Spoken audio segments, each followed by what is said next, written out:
Pertama kali mengucap kata Wahabi itu musuh-musuh Islam dari orang-orang Inggris yang pertama kali itu. Muhammad bin Abdul Wahab. Kalau dibilang pengikut Muhammad bin Abdul Wahab, berarti Muhammadiyah. Syekh Sulaiman bin Sahman An-Najdi, gurunya Raja Abdul Aziz, pendiri kerajaan Saudi Arabia, menulis kitab berjudul At-Tuhfatus Saniyah wal Hadiyatul Wahabiyah An-Najdiyah, anugerah yang luhur dan hadiah Wahabi dari Najd. Jadi oleh Wahabi ini dianggap anugerah dan hadiah yang luhur. Mereka bangga dengan nama itu. Lalu terjadi perang saudara sesama Wahabi. Setelah terjadi perang saudara, saling bunuh-membunuh, nama Wahabi menjadi jelek. Mengapa? Kerjanya membunuh saudaranya sendiri. Pertanyaan yang insya Allah bermanfaat untuk ikhwan semua, Ustaz. Apa itu Wahabi, Ustaz? Apakah itu aliran? Kalau nggak salah, Wahabi itu berasal dari, menurut beliau itu berasal dari taklid kepada Syekh Muhammad bin Abdul Wahab. Nah, lalu siapakah Syekh ini? Apakah terdapat kesalahan dari beliau sehingga Wahabi dicap buruk? Apakah Wahabi berbahaya? Nah, ini sebenarnya yang pertama kali mengucap kata Wahabi itu musuh-musuh Islam dari orang-orang Inggris yang pertama kali itu. Kemudian berkembang biaknya orang Syiah sampai sekarang mengidentikan pemahaman agama dari Saudi, Mekah, Madinah itu Wahabi, merujuk kepada pemahaman tentang Syekh Muhammad bin Abdul Wahab. Wahabi itu pakai bi Wahabi gitu lah. Padahal kalau antum bicara bahasa Arab, penisbatan pada nama, kalau memang dikatakan pengikut Syekh Muhammad bin Abdul Wahab, Syekh Muhammad bin Abdul Wahab itu namanya bukan Wahab, namanya Muhammad bin Abdul Wahab.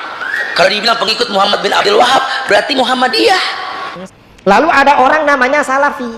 Nah, yang Salafi ini yang beda dengan kita itu sebenarnya Wahabi. Mengapa mereka ini pakai nama Salafi, gak mau dengan nama Wahabi? Ini memang trik mereka, cara mereka. Mengapa?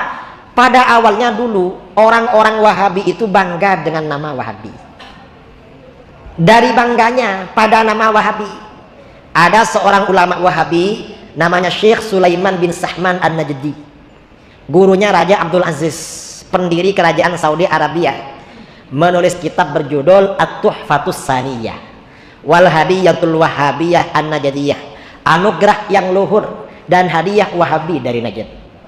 Jadi oleh Wahabi ini dianggap anugerah dan hadiah yang luhur.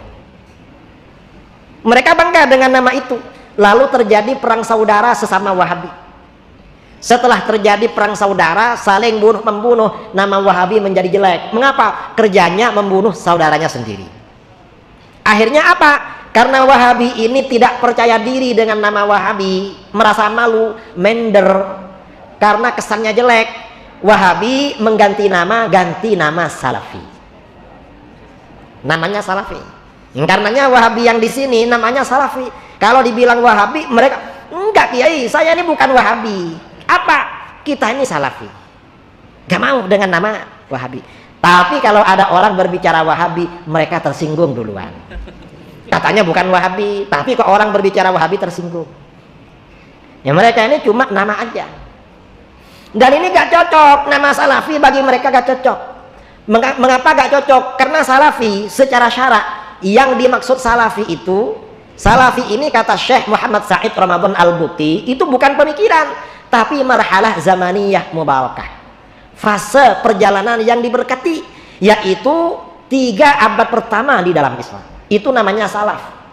Jadi orang yang hidup pada abad pertama, kedua, dan ketiga itu kaum salaf. Setelahnya itu kebalikan salaf, yaitu kaum khalaf. Kalau orang Wahabi mengaku dirinya Salafi, loh, mereka hidup sekarang, bukan hidup dulu. Kok bisa namanya Salafi? Apa mereka itu percaya kepada reinkarnasi? Berarti kan mengadopsi ajaran Hindu. Ini mereka. Problem memang nama Salafi. Dan Wahabi ini ya propagandanya mengikuti manhaj salaf. Padahal ulama salaf itu manhajnya tidak satu. Metode pemikirannya tidak satu. Banyak ulama-ulama. Dan mazhab 4 ini dari salaf semua. Nah, Wahabi ini, salafnya Wahabi ini tidak diambil semua, tetapi dilokalisir kepada pemikiran Imam Ahmad bin Hanbal. Selain pemikiran Imam Ahmad, walaupun lebih dulu daripada Imam Ahmad, oleh Wahabi tidak dianggap sebagai pemikiran salaf. Ini curangnya dia. Ini yang pertama. Yang kedua, Imam Ahmad ini kan punya satu mazhab. Pemikiran Imam Ahmad bin Hanbal ini gak diambil semua sama Wahabi, tapi masih disempitkan lagi, dilokalisir ya pada pemikiran-pemikiran Imam Ahmad yang diterima oleh Syekh Ibnu Taimiyah. Ibnu Taimiyah ini hidup pada akhir abad ke-7 dan awal abad ke-8. Nah, dan menurut Wahabi, pemikiran Ibnu Taimiyah yang berbeda dengan Imam Ahmad bin Hambal. Maka pendapat Imam Ahmad bin Hambal gak diambil. Mengapa? Yang dianggap salafi adalah pikiran Ibnu Taimiyah. Padahal abad ke-8. Lalu dipersempit lagi. Tidak semua pikiran Ibnu Taimiyah itu diambil oleh Wahabi. Dipersempit pada pikiran pendiri Wahabi, Syekh Muhammad bin Abdul Wahab An-Najdi. Karena itu, kalau ada pendapat Ibnu Taimiyah berbeda dengan Syekh Muhammad bin Abdul Wahab An-Najdi, pendapat Ibnu Taimiyah gak diambil. Mengapa? Itu bukan salaf. Yang salaf adalah Muhammad bin Abdul Wahab.